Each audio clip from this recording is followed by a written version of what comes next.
ભારતની અંડર 19 ટીમે છઠ્ઠી વાર વર્લ્ડ કપ જીતીને ઇતિહાસ રચી દીધો, પણ આ જીતનો રસ્તો આસાન નહોતો। પાકિસ્તાન સામેની હાઈ વોલ્ટેજ મેચમાં જ્યારે ભારતનો ટોપ ઓર્ડર ધરાશાયી થયો ત્યારે મેદાનમાં ઉતર્યો અમદાવાદનો 18 વર્ષનો વેદાંત ત્રિવેદી, જેણે 68 રનની નિર્ણાયક ઇનિંગ રમી પાકિસ્તાની બોલર્સના ચકોતરા કાઢી નાખ્યા। ટીમ જે ચેમ્પિયન બની છે તેની અંદર પણ શ્રેષ્ઠ પ્રદર્શન કરનાર અમદાવાદના વેદાંત ત્રિવેદીના ઘર ખાતે દિવ્ય ભાસ્કર હાલ પહોંચ્યું છે। વેદાંત માટે ક્રિકેટ એટલે વિરાટ કોહલી।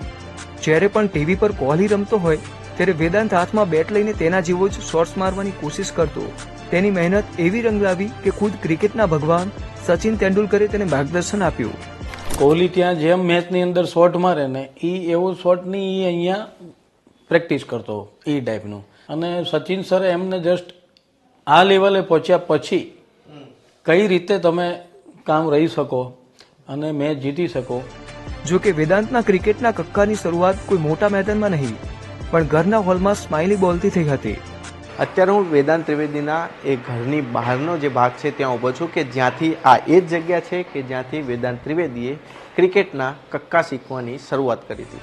પિતા એ દિવસને યાદ કરે છે જ્યારે વર્લ્ડ કપ માટે સિલેક્શન થયું હતું।